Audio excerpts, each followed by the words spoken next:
Hello everybody, Ben Woodruff here, and on today's video we're going to be talking about a really exciting species, and that is the African crowned eagle. But before we get into it, if you haven't already, if you could hit subscribe, I very much appreciate it. It helps me keep this channel up and going. So without further ado, let's jump into this and talk about the African crowned eagle.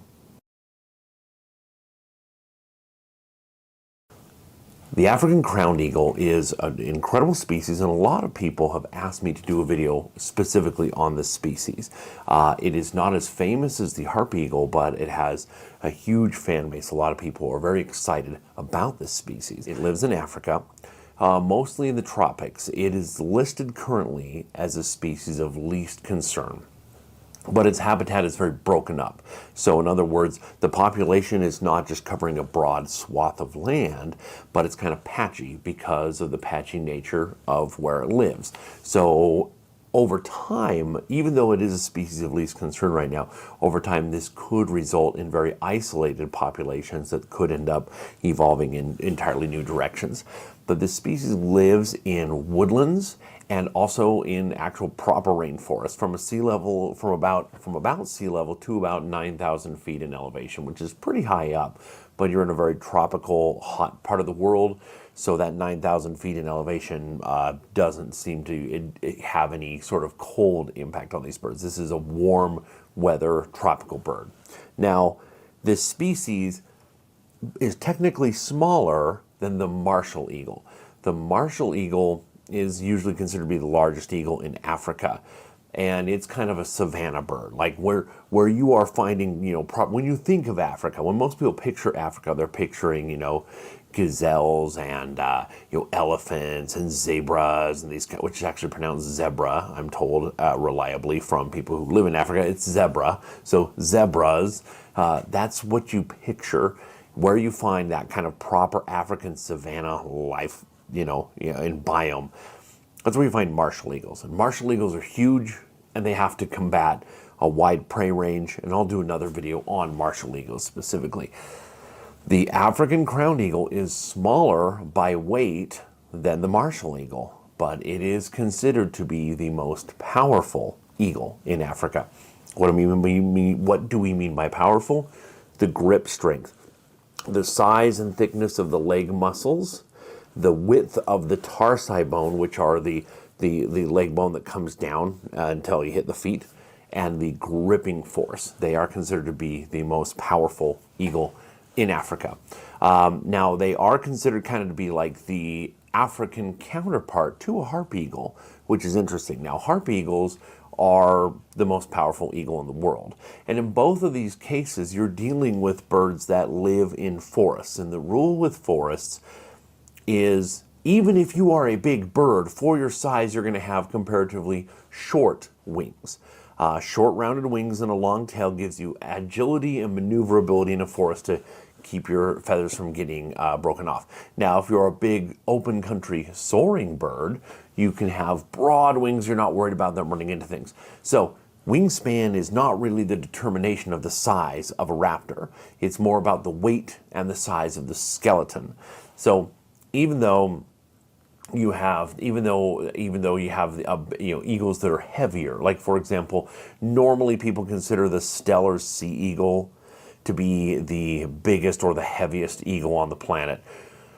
They also pack a lot of pounds because they eat a lot of very fatty fish, and they want to conserve as much fat as possible because they live in like very Arctic environments. So if fat stores heat, stores energy, and when you don't know where your next meal is, that fat can be converted back into energy. It is used to keep you warm, to metabolize. So it makes sense to pack on the pounds if you're an Arctic animal, just like polar bears, right? So Steller sea eagle generally is considered to be the largest eagle in the world by weight for sure. But what's the largest? There's still, there are eagles much smaller than Steller sea eagles, like golden eagles, and I've watched videos of golden eagles fight and chase off Steller sea eagles. So, we want to have these definitions of what is the biggest or what is the strongest. It's just how we shape our worldview of things, but it's not necessarily the most useful metric to be measuring. So back to the crowned eagle. So the crowned eagle, strongest eagle in Africa, And if we're comparing them by size, the wingspan, like the larger, they're like about a wingspan of about 5 feet 11 inches, which isn't big. That's a big proper eagle, but it doesn't seem very big. But again, it's because for their size, they have short wings to get in and out of the country, out of the trees that they're diving in and through. But even with that, comparing them, again, they are regularly compared to harpy eagles, and they are very comparable in many ways, but there's still an enormous size difference. So with African crowned eagles, the females can get from up to like 7 to 10.4 pounds, and the males are like 5.6 to 9 pounds. That's still a big proper eagle. But harpy eagles, the females are 13 to 22 pounds. And there is one in captivity named Jezebel that was recorded at 27 pounds. Now again, it's probably not very active. It's in captivity, packing on the pounds, right? Which is weird. I'm used to training these birds, and I'm used to measuring in grams and measuring pounds and like, 27 pounds. It's insane. I think about in terms of weightlifting, just how much that is. So harpy eagles are substantially larger and heavier than an African crowned eagle. However, their foot size is quite similar. Both of them have ridiculously oversized feet and oversized legs, and both of them have oversized talons, and they're kind of comparable in size, even though a harpy eagle is quite a bit larger, maybe even almost twice the weight of an African crowned eagle, and an African crowned eagle is still huge. Now, so both of them display these kind of oversized feet. And why is that? Well, it kind of has to do, assumingly, with what they hunt.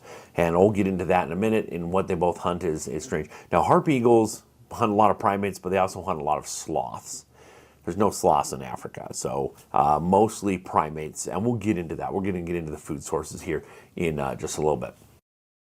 Originally, the genetics, early genetic tests seemed to show that they were part of Spizados, the genus Spizados, which is the New World hawk eagles. Things like the ornate hawk eagle, for example, is the most notable of these. And by the coloration and the booted legs, it seemed right. It's like, okay, yeah, this seems like these would be very closely related. But much further and more in-depth genetic studies have shown that actually, no, they are a much earlier offshoot from the booted eagles as a whole, which, again, New World, the Spizados genus, is part of that offshoot. But again, that puts them distantly related to, for example, golden eagles. But again, if you look at most of your booted eagles, like a golden eagles are large, open country birds. They don't really go in and out, and so of trees. They're not an under canopy species. So you have these birds like this that have evolved this very specialized way of life. You're a big open country bird that then has evolved to be a forest dweller. So what we have here is a case of convergent evolution, where harpy eagles and African crowned eagles are not very closely related at all, but they developed a similar way of life due to a similar body shape due to a similar way of life. Now, when these birds hatch, they hatch out an egg, and they grow. And like all birds of prey, they grow very quickly, and they're full size their first year of life. But they have to go through multiple different molts, like 5 or 6 different molts. They'll have different color phases until they reach the adult colors. Now, the adult African crowned eagles always throw me off a little. They always look like they're the second to last molt of another species to me. They looks like the markings aren't as defined. The crown, the crest they have is nowhere near as defined and split as like a harpy eagle. So they always kind of look to me like, were you supposed to have one more molt yet that you didn't have? It's kind of interesting way to look at it, but that's how they are. Their first year of life, they're very pale, and they look incredibly similar. A first year African crowned eagle looks very similar to the much larger martial eagle of Africa. A juvenile martial and a juvenile African crowned look very similar. Now, we think this to be a form of mimicry. We have this in the New World as well. So the harpy eagle, of course, largest predatory eagle here in the New World and in the world, right? And their first year, they're these kind of pale white colors. And we see smaller relatives mimic that, like A juvenile ornate hawk eagle, which is much smaller, looks like a juvenile harpy eagle. And then as they get their adult colors, well, now they look distinctly different once they're a breedable adult. So we think this might be the same sort of thing, where it's like, you know what, hey, you're going to look like a bigger, ornerier species as a juvenile, so that hopefully somebody sees you from a distance like, oh, that might be a juvenile martial eagle, I don't want to mess with them. We don't know if that's the case, but it's interesting that in these totally unrelated species, you see a similar thing happening from the juvenile coloration to the adults. It could just be coincidence, but it doesn't seem to be. It's kind of interesting to compare that. Now, this is a very boisterous species, oddly. Normally, predators are not very boisterous, but what we see if you're at the top of the food chain, you can afford to be. We have the same thing with great horned owls. Here in the United States, the great horned owl is the largest species of owl, and they are vocal as can be. They're always hooting and making sounds. Most other owls are pretty quiet. They have calls, but they don't do them very often, and if they do, they're pretty quiet. But great horned owls are like, brah, brah, brah. We see the same thing with African crowned eagles. So we're going to listen to a couple of the calls here. And the first one, is kind of more of a chatter. And the second one is more of kind of a long, drawn-out call. Now, with both of these calls, it's kind of interesting to hear what do they actually sound like, and hearing them in the field. If you're hearing one of these calls, you might be about to get whacked, because near the nest they are incredibly aggressive and they will attack people. And we'll get more into that in a minute as well. Now, these species have one of the most prolonged breeding cycles of any raptor, which is quite common among tropical raptors. A lot of tropical raptors, most birds, they breed every year kind of with the solar cycle. It's like, okay, you got winter, summer kind of thing. But in the tropics, it's drawn out. So these birds breed every 2 years. So they'll have a baby, they'll take a year off, they'll have a baby, take a year off. And the breeding cycle is about 500 days. It's pretty long. That's quite a drawn out breeding cycle. And what we have come to see with large tropical raptors is that the jungle rainforest, even though it's hyperproductive, can only handle so many raptors as far as the prey base that it can sustain. And we see this, it's very, very common, and we see this in nature, that the bigger you are, the larger kills you have to make. So there needs to be fewer of you. So, for example, here in the United States, there are far more red-tailed hawks than there are golden eagles. For every golden eagle, maybe you have 30 red-tails, because red-tails can hunt all this stuff, and golden eagles, it kind of goes down the chain that way. So in a similar way, you're not going to live forever, and you're breeding your replacement. Most of your offspring is not going to reach adulthood. Some of them will, and some of them might eventually replace you. And so if that's going to be the case, you don't want to get replaced too soon. You don't want to be competing with your offspring directly. And so you got to have that time and take that time. And so staggering the breeding cycle out like that is something we see. It's obviously not something they come up with in their heads, but it's something that genetics has evolved to have them do. And it is a highly effective way to not overpopulate and not overkill your prey base. When we're talking about the prey base, these are very interesting in that they mostly exclusively hunt primates. There's exceptions, and I'm going to get into all the exceptions as well. But it's basically a primate hunter. They mostly hunt monkeys, which is very interesting because there are very few raptor species in the world that intentionally and almost exclusively target, primates. But this is one of them. Harpy Eagle is another one. There's a few others, but I'll do those in other videos as well. Now, they also hunt baboons. Normally, they're hunting juvenile baboons, but this is crazy because baboons are very aggressive and have enormous teeth, and they live in these huge bands that fight, and they're the most hyper-aggressive of primates. They just fight, and they're brutal, they're ruthless. So, again, ground eagles don't care. They're like, hey, there's a young baboon, I'm going to grab it, or I might even grab it off the back of a mother and just fly off with it. That's gutsy. They will also hunt mandrills. Mandrills are a type of baboon, an offshoot of baboons, with these big, bright, colorful faces, and these things are nuts. When I used to work at a zoo, this one would always charge the glass and like, rah, and it would always be aggressive at me and flare its teeth up and bang on the glass and wanted to kill me. These things are powerful things. And the fact that a crowned eagle would target them is pretty nuts. They also will hunt chimpanzees and bonobos. Chimpanzees and bonobos are our closest relatives genetically. So it's interesting that our closest cousins are hunted by this eagle species. And it's nice to think, oh, you know, chimpanzees are so sweet and cute. No, they're violent creatures. They can be kind and nice to each other, but they hunt and beat each other up. They'll kill each other, and they hunt monkeys.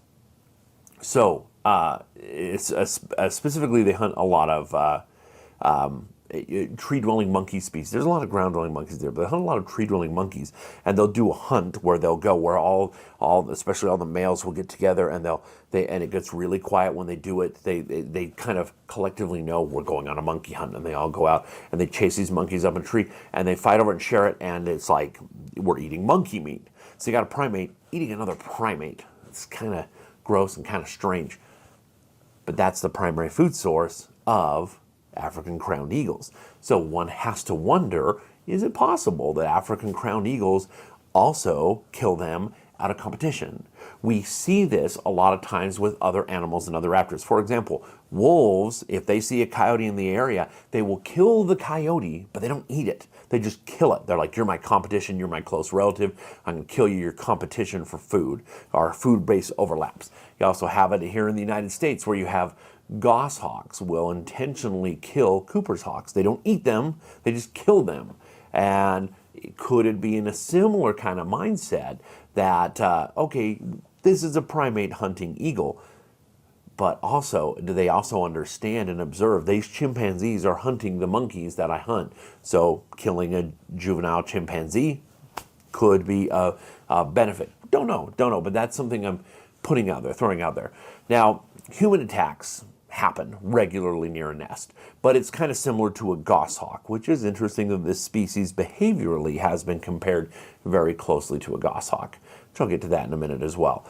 So they will attack you if they're near the nest, but that's an attack. That's not, I'm trying to eat you.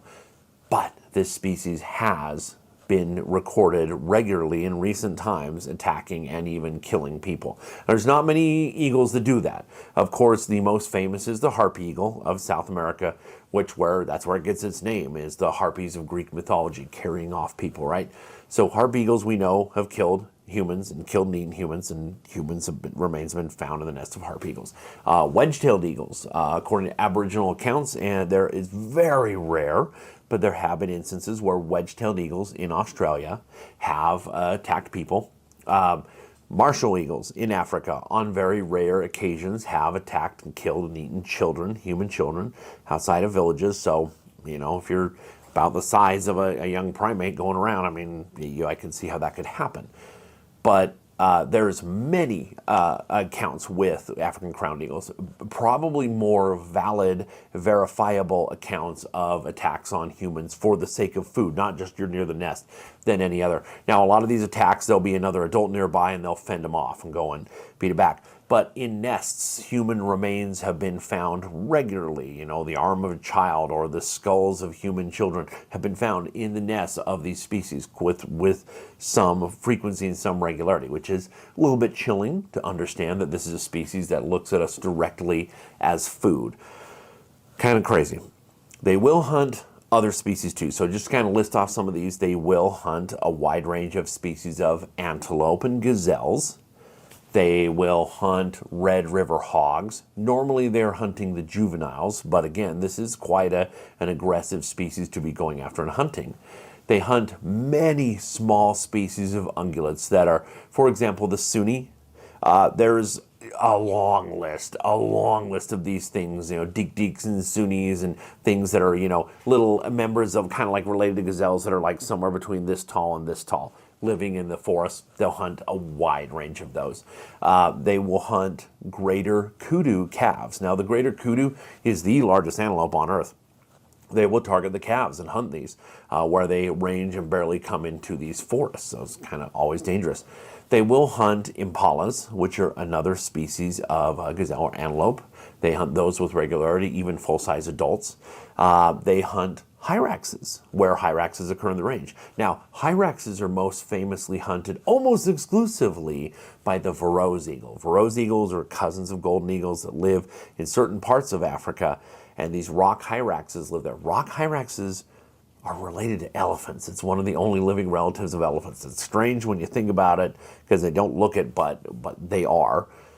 And Verreaux's eagles almost exclusively hunt them. But where the ranges crosses over, African crowned eagles will come out from the forest edge and will hunt rock hyraxes as well.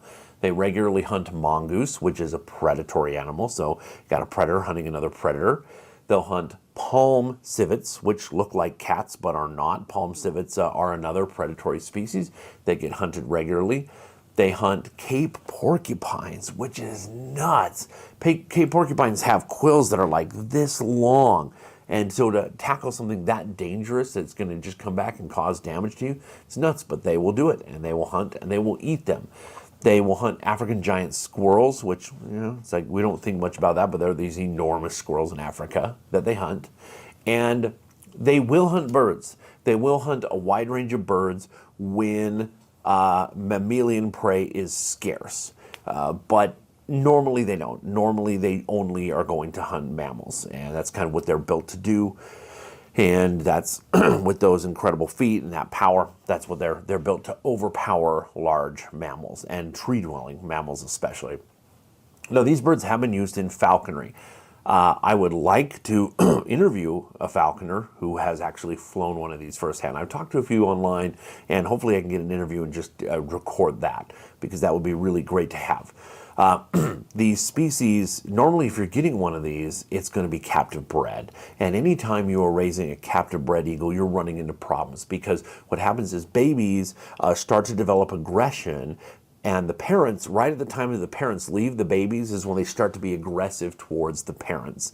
And so then that aggression gets channeled over to prey. And the parents will even bring in injured animals and have the babies chase it. They train them to channel that aggression. This is true with all raptors. If you have a captive bred eagle, not many people raise eagles. I've raised several, but in the world, the number of falconers, there's millions of falconers that have practiced falconry over the eons, but not eagles. Not as many people have raised baby eagles. And, excuse me, it's no different than any other raptor, but it's just more dangerous, because this is a bird that's large enough to kill and eat you if it wanted to. And so there are reports that this species is quite cantankerous, that it's a bit more like a goshawk as opposed to other eagles that are more like a big dangerous redtail. The reports say they're a bit more like a goshawk, and they can be quite a handful to train and work with. That they can be quite aggressive. However, my thoughts are they that aggressive, or is it that this is a captive bred eagle and the falconer or the wildlife trainer has not properly rechanneled that aggression towards a prey dynamic? Because in that case, you could be like, oh, this bird is dangerous. And it's like, yeah, but if it wasn't a baby, if you had just got a bird from the wild, like a first-year bird that had left the parents but knew how to hunt on its own, maybe it would be entirely different. They have been raised in Africa at wildlife centers, and I know there's a lot of breeding centers, especially in Europe, that a lot of falconers have flown them over there and had great success. They've been flown even here in the United States with great success. So they absolutely are incredible falconry birds and can be trained to hunt as such.